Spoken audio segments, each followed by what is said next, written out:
I realized after the fact that I think this picture of a cat here was well chosen when it came to Svelte. Because, well, either that or the ice break that kind of broke Titanic. Let me explain. So, the way I see Svelte is the fact that it's hiding a lot of the beast. You don't actually see most of the framework. I mean, the whole month about Svelte is to actually not show you the framework, but let you use the thing that you know, which is HTML, JavaScript, and CSS. You will soon see what I mean. So what? As I said, there are a lot less craft, a lot less boilerplate. It's very fast. It doesn't have a virtual DOM, and I think the author of Svelte has a very strong opinion of not using the virtual DOM, but I will link to an article after this so you can see that discussion for yourself. It doesn't have a script tab. That's not that unusual. A lot of us are actually building our applications beforehand and we end up with something. But yeah, I mean, no script tab. Okay, so Svelte is meant to be used in a way so you can either let your entire application be all Svelte, 100% Svelte, or you can swap out parts of it. What happened. So yeah, you can gradually start using Svelte, so I guess that's a good thing. It's just HTML, CSS, and JavaScript. The first time I looked at it, how could this possibly work? And then somewhere I found that Svelte was compiled. And once it compiled, I saw what it compiled, and I'm like, ah, there it is. There is my framework. So there's one component per file. Most of us who are coding spas, we kind of understand this already, right? Unless we are React developers, a few of us maybe. And we have a few presentational components. No, judging here, but well, if you're coding in Angular or other kind of framework, then you kind of notice it becomes a big mess and it becomes very long if you have all the components in one file. Styles are scoped by default. We have grown accustomed to this using Vue, for example, in the Vue developers. Yep, we kind of like it that way, but as I said, it's just the basics of what it means to code on the web. And we have the usual suspects. We got watch changes, input properties, events, all the things that we have grown accustomed to. So how can I actually say that I don't see the framework? How can I say that this is just the basics? Well, because what I'm saying is obviously not 100% true. It just looks that way when you first start out with Svelte, that where is that framework? I don't see it. So, show me code, right? Slides are boring, I agree. I'm going to try to be a bit fun tonight. I'm not sure I'm going to be able to deliver, but who knows? Anywho, I'm laughing for some reason. Looking at this, there's actually a script tag, but not a script tag to Svelte, so that joke's on me, right? What we see here is the script tag. We see a variable declaration, and we see it being used in some kind of interpolation in that H1 here. What we're seeing around there is what actually happens if we look at the compiled mess that comes out. Or, as I'd like to call it, Svelte 2. Has anyone tried Svelte 2? Know what I mean? Yeah, so one of the big works they did between Svelte 2 and 3 was to make sure that Svelte disappeared. And you ended up with this instead of that. So that's good. I mean, as you can see, there's some kind of component, that's great. Constructor, some kind of rendering function, and so on.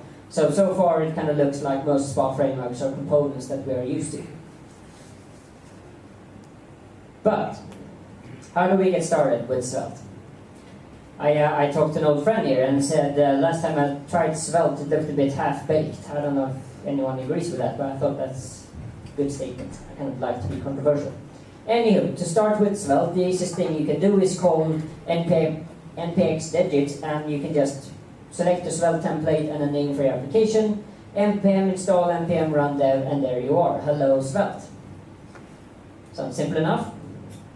So this is a Svelte component. You declare the variables you need, and you do some kind of interpolation.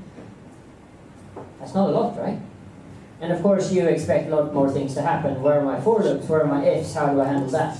Well, I'm going to come to that as well, but just looking at this, it doesn't look like a framework, am I right? Few variables, little interpolation, and that's it. And yeah, you just do that in interpolation. So for a trained or untrained eye, you might think, oh, React. I mean, it's a single bracket, it's not a double bracket, right? Yeah, so the interpolation is just a single bracket. That's kind of good to know that you're looking at it. And this is kind of a typical component. So at this point I'm thinking, well, that almost looks like Vue, right? I mean, it has some kind of styling, some scripting, and some templating area. I don't have the templating tag, so if I'm a Vue developer, I'm like, that's not going to compile. But it does, it does. So yeah, here we have it. We have 3 different sections, and I mean, that's the whole point with Svelte, right? To make it very easy on your mind, because most of the times I find that when I try SPA frameworks, there's a lot of cognitive load. There's a lot of things that you need to learn, a lot of concepts. I mean, who of you have actually not chosen a SPA framework because there's too much to learn?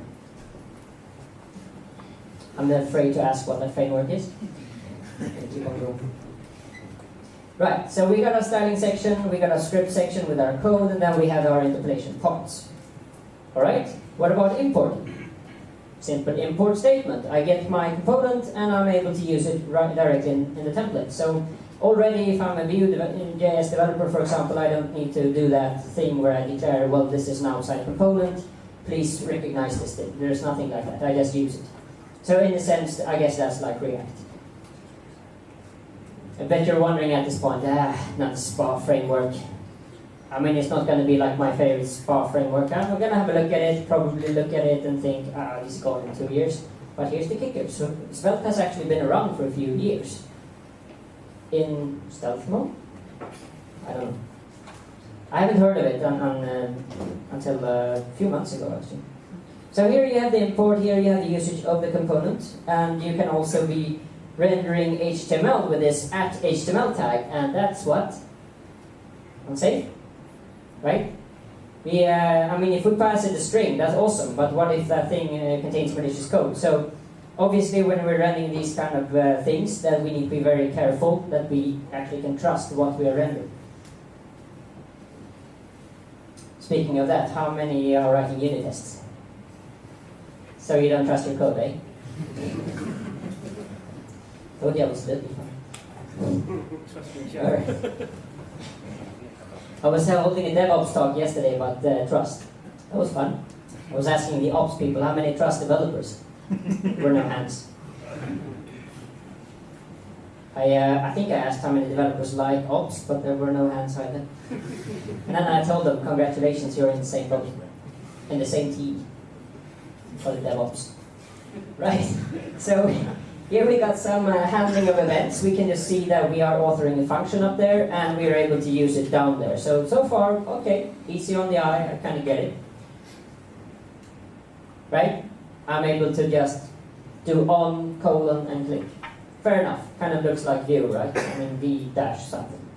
Just a colon, I can do that. I might still have to cheat and do ruling just to remember, right? So, and here's a simple mouse move, and it's the same thing there. I just do my on thing and event name, and then associate that with some kind of method handler. But I can also be using an inline handler here at the bottom, so we can just specify this lambda function straight up, so I don't need to use a named function. So, great, I got an alternate syntax. Awesome. Then we have something called event modifiers, if you have more complicated needs for your event handling. So let's say, for example, that you don't want that event to listen all the time, but only once. You want that thing to be disconnected and forgotten about. Then you can use this, forgot the name of the character, can you help me? Thank you, pipe. I'm a bit old, that's why. Right, so you use the pipe once, and as you can see there are quite a few different modifiers that you could use, self, capture, passive, and so on. So I'm going to give you these slides so you can discover this on your own time. Does anyone feel like, yay, I want to try Svelte? 2 hands, awesome. Yeah, and my colleague is over there. He promised he would sleep through this, so that's good, he's still awake. They were not loud enough, what do you think? Anywho, we can also do a computed state. That's great. So that's kind of like watch expressions, if you know what that means. So here we have the ability to say that, okay, I'm going to watch this count variable. If that changes, my double expression is actually going to change. And great. Now I got power. So that means I can probably finish my talk. That's okay. Anywho, we have some kind of computed state. That means that it reacts when that variable that it's looking at actually changes. But we can do that in a more complicated way. We can actually run a full statement when that happens. It's not just a simple, several different variables becomes one computed variable, but we can also run a bunch of stuff with it. We can even have multi-line expressions that are being run when something changes with that initial variable. So that's good. What about reactivity? What about assignment? Well, I think most frameworks today we are saying to each other, well, immutability is a good thing.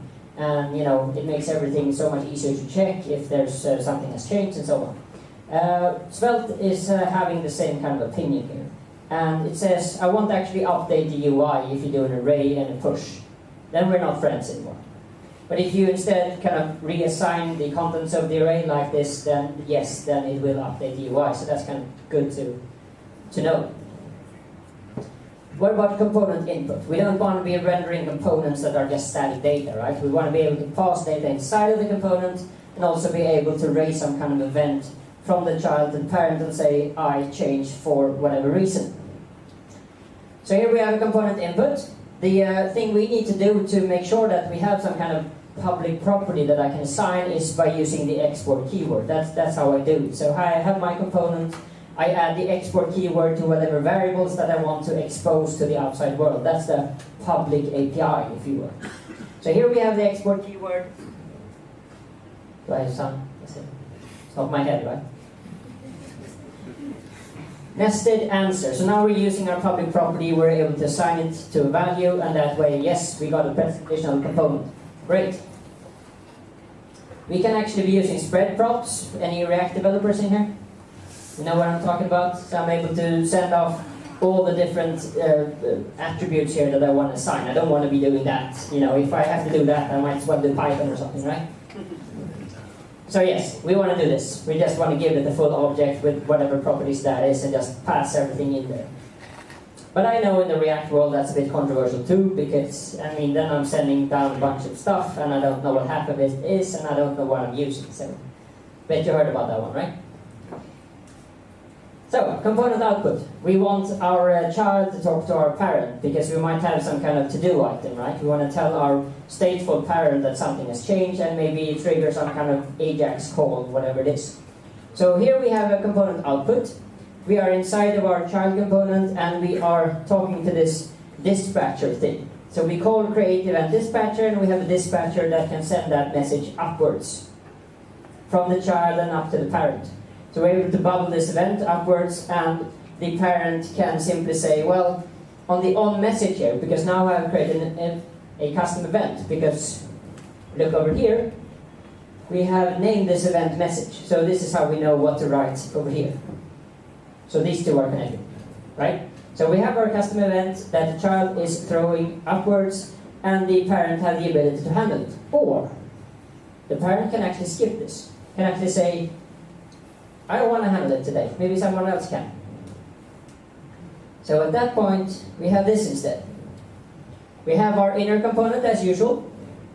It has the ability to fire an event. And once we do that, of course, when we click our button, we are creating this event, we are dispatching it, and we're sending it upwards. And the parent component said, I don't care, pass it on. So as you can see here, we're just mentioning the event without actually associating some kind of event handler. We're just passing it upwards to this one. And this one says, yes, I actually care. So just a heads up here. If it's missing, it's not broken, it just means that it's sending it upwards. It's okay. I'm just preparing you for that future code review in which you missed the event handler. So now you know. So we call that forwarding, of course. We have directives. I bet a few of you are saying, where's my for loops? Where's my ifs? And I bet no one's asking, where's my async await, right? If and else. For, I get that. Let me show you what I mean by my async await. That's actually a very happy surprise. So if we look at the if and else, it kind of looks like handlebars. I think it might even be handlebars. We have an if statement. We have the ability to say, if this boolean is true, render this, else I'm going to do that, and end if. We have some kind of similar logic to all the different templating frameworks that we used to, and going from if and else into, well, it can of course do if else if we want to, and it's a very similar syntax. We just add that middle statement with the else if. It was supposed to be funny. That was the promise, right? Not sober enough for this. Do we have more beer? Right. I love the fact that it's being recorded because I don't have a filter. Don't mean a mic. Right, so here we're looking at for loops. We have the ability to just iterate over a list and, well, show everything out there, and it's just an each with a, yes, it is a flipped for loop. You see that, right? So just a heads up that we're actually starting with the list name and then the item name. That warped a lot of people's brains first time they saw that, so I'm telling you, heads up. So we have our for loop, everything is good. List first, item later, no, you can't change that. Right, so, and of course we can spread it. So we can look at our item and say, oh, here's the name of the property, we want to render the property, the ID, and maybe whatever else that we're passing to it. And yeah, and like all for loops that you're used to in SPA, you want to point out that unique key, so you're actually optimizing this. There's no getting away from it. And now comes the stuff that you didn't ask for. You think you wait. What you can actually do with that fun thing is if you have a fairly simple construct in which you call some kind of backend API, you have the ability to actually render out the success case, the then case and the error case. So, as you can see here, I have a function that says call get data. I could theoretically, because I'm using async await here, I could be capturing the stuff with a try catch, right? So if there's an error from that thing, I can maybe rethrow that into a more readable business exception, or however you would handle that. But the point is this. This one produces a promise. This is using async await. I have the ability to say, here's my promise, here's my success, and here's my error if error happens. I think that was kind of neat, right? Few heads. Woo! That's good, I like excitement. Now I know who had beer. Not judging. I would also need beer. Anyway, here we have some kind of binding, so we have the ability to do some kind of binding of my value. And as you can see here, we have the input, of course. It's not a double binding as far as I know, but you know, we don't care anymore, right? Everyone's bashing AngularJS when it first came out, double binding, boom, really bad. And React came and fixed that, I think. Yeah. Anywho, here you see different input types. We have a number, we have checkbox, and so on. And we can also do a grouped binding here. So here we can see that we are binding towards an array. And because what we are trying to render is a list of checkboxes, it makes sense to have a multi-select by default, right? Checkboxes, you should be able to select more than one. So this is an array. However, if you're looking at some kind of, what was I ordering? Potatoes. Potatoes. Good to know that English. Never mind. Okay, so here we have a list of radio boxes, right? And we know with radio buttons that, of course, we should only be able to select one. So it makes sense to only associate that with one variable, the selected flavor over here. So this is not an array, but rather a string. So that makes sense for us. We have other controls. We have the bind that we can do on a select, the drop-down list. And we bind value, and we can do this to just iterate out all of those option elements. Almost sounds like we could build something with this, right? It's a do-up. Yeah, I know, right? That's a whole world of spas, I think. Unless you're doing heroes or villains, which John is doing. That's also fun. Him and me both love Vikings. I don't know if you heard about NG Vikings, but anywho, here we have a div, and we have a bind to an inner HTML, but I hear a lot of people don't like this editable thing, so I'm just going to leave it there with no further comments. So, it's good, you know what I mean. So working with lists, you can do that in two different ways. You can either be mutating a list, boom, right? Or we could use some kind of immutable version of doing this. So we can be using this bind checked statement, in which case it will, well, mutate the list. And as I said before, that might be actually be bad. But if you want to take the immutable route, then you can actually listen to this on-change event in a checkbox. And let's see here. Yeah, so here we have our handle changed, and our handle change is saying, this is the stuff that actually changed. And yeah, so we have the ability to reconstruct the list. So we actually now have an item in it with it checked properly. I didn't have that in the code if you were fast enough. So that's why I just forgot to add that. It's good. I'm just checking if you're awake. Anywho, we have routing, but we don't have routing in the actual core of the code. So there are a few opinions. I think there are 2 or 3 different routing libraries. This is, I think, the most famous one by Emil Tollin. He might actually be Swedish, potentially. Sounds Swedish, right? You don't have that as a Dutch name, right? Yeah, I do get confused. I have to admit that as a Swede. I'm going around in Amsterdam and I can read almost all the sites. I don't know what's up with that. It might be that weird smell I'm feeling near the street corner. Not judging. Like people who like life. Anywho, so here you got the different links, different menu items, and you've got different paths that you can associate with different components. So that's kind of what we expect from our routing, right? We have a way to set it up, some kind of menu items, and we have different routes that's able to handle all of those navigational bits. And we also have some kind of testing. The Svelte testing library. Anyone's using React, right? Few hands. So how many are doing this new version of doing React testing, the one that tests on the surface? Wait, how many of you are testing again? Yeah, never mind. It's a very uncomfortable question, and everyone's like, yeah, give me a beer. Anywho, so here we're looking at a very high-level surface test, though, right? Because we don't want to test the internal concerns of a component. We want to test actually what happens. Does my component still work? Am I able to click that button? Is it rendering the correct thing in the component? So here we have the test in which we have the ability to, what? Grab some kind of a component and say, do you contain this text? Yes, you do. How about I grab a button instead by its name, and I try to fire an event on that button, and after that, I can verify that it actually contains what it should be containing. So this is a kind of good high-level test. Do I have some? Okay.